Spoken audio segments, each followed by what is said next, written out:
अस्सलाम वालेकुम स्टूडेंट्स। आज हम डिस्कस करेंगे हिस्टोलॉजी ऑफ जीआईटी के कुछ इम्पोर्टेंट वाइवा क्वेश्चंस। तो starting from the oral cavity में ये चीज़ बड़ी इंपॉर्टेंट है और पूछी भी जाती है कि what type of epithelium line the oral cavity. So it is the stratified squamous non keratinised epithelium mostly. Which part of oral cavity poses keratinised epithelium. तो हमारे पास यहाँ पे हार्ट पैलेट और जिंजिवा पे केराटिनाइज्ड एपिथेलियम कंप्लीटली होती है, जबकि टंग में पार्शली केराटिनाइज्ड होती है। सिर्फ उसके जो पेपिला होते हैं, पिलीफॉर्म पेपिला, उन पे सिर्फ केराटिन मिलती है। Why was the oral mucosa lined by stratified squamous epithelium? Stratified squamous epithelium की क्या जरूरत है oral mucosa में? Protection against abrasion during mastication. What were the three types of oral mucosa? तो mucosa में हमारे पास masticatory होती है, ठीक है, जिसमें stratified squamous keratinized epithelium है। lining जो है stratified squamous non keratinized है, और specialized में हमारे पास taste buds आ जाते हैं।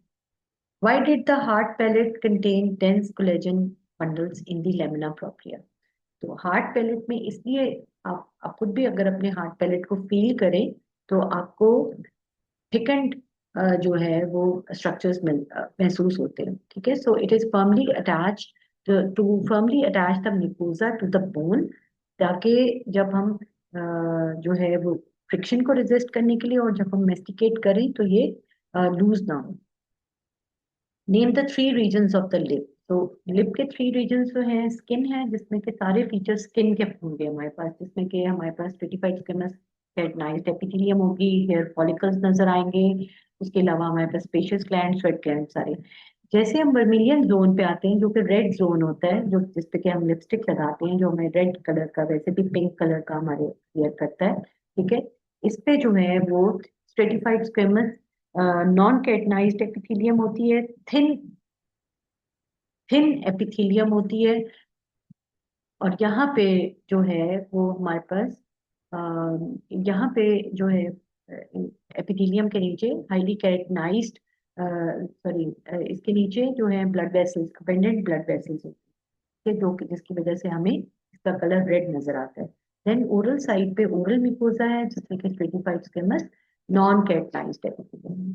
Why did the vermilion border appear red? ये मैंने आपको बता दिया, क्योंकि हाईली वेस्कुलर कनेक्टिव टिश्यू होता है beneath the thin keratin layer, ठीक है। अच्छा, इसमें स्ट्रेटिफाइड स्क्वेमस केराटिनाइज्ड एपिथेलियम होती है, लेकिन very thin. Why were the sweat glands absent in vermilion border? Because ये ट्रांजिशनल जोन है, यहाँ पे इसका काम जो है वो टेक्टाइल सेंसेशन और अपीयरेंस का है, ठीक है। तो which muscle form the core of the lip? Orbicularis oris, ठीक है। So orbicularis oris forms the core of the lip.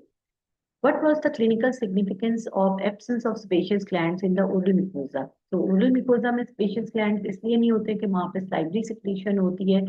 sebaceous glands हमें skin के लिए चाहिए। तो name four papillas of tongue: filiform, fungiform, circumvallate, and foliate. Foliate. Which papilla lacked taste buds? Filiform papilla जो होते हैं ये टेस्ट बड्स में लैक करते हैं, इनमें टेस्ट बड्स नहीं होते।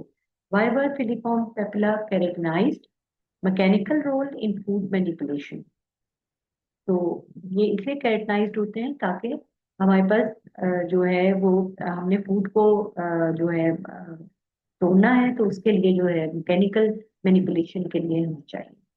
Which papilla contain the greatest number of taste buds? Circumvallate papilla. About 300 papillas, taste buds are present on each papilla. Which gland opened into trenches around circumvallate papilla? Von Ebner serous glands. Why were von Ebner glands important? क्यों ये होते हैं वहां पे? बाकी papilla के साथ हमने कोई जिक्र नहीं किया ग्लैंड्स का, इसके साथ क्यों होते हैं? क्योंकि यहाँ पे टेस्ट बर्ड ज्यादा है और ये ओल्ड टेस्टेंट्स को वॉश अवे करके न्यू टेस्ट perception को लेके आते हैं। Why did skeletal muscle fibers run in different direction in the tongue to allow multidirectional movement? What histological feature differentiated fungiform from circumvallate papilla? Fungiform mushroom shaped होते हैं, few taste buds होते हैं, जबकि circumvallate papilla are surrounded by trenches with numerous taste buds.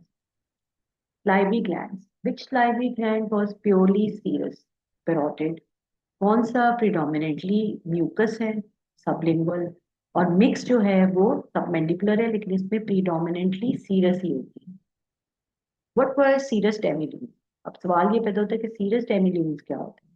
Recent shape serous cells surrounding mucous acini, और ये दो glands में, submandibular में और सबलिंगुअल में, पैरोटिड में नहीं होते। Which gland showed numerous adipocytes with age? Parotid gland. Which duct modified saliva by reabsorbing sodium and secreting potassium? Striated duct. Why did striated ducts appear eosinophilic? Basal infoldings containing numerous mitochondria. Basal infolding होती है cell membrane की, जहाँ के बहुत सारे mitochondria भी आ जाते हैं, यहाँ पे एक्सचेंज होना होता है। तो ये जो इनफोल्डिंग्स है और mitochondria together they give eosinophilic colour और स्ट्राइशन के तौर पे अपीयर करते हैं। Which duct was absent in pancreas but present in salivary glands? So striated ducts. Esophagus, which epithelium line the esophagus? Non-keratinized stratified epithelium.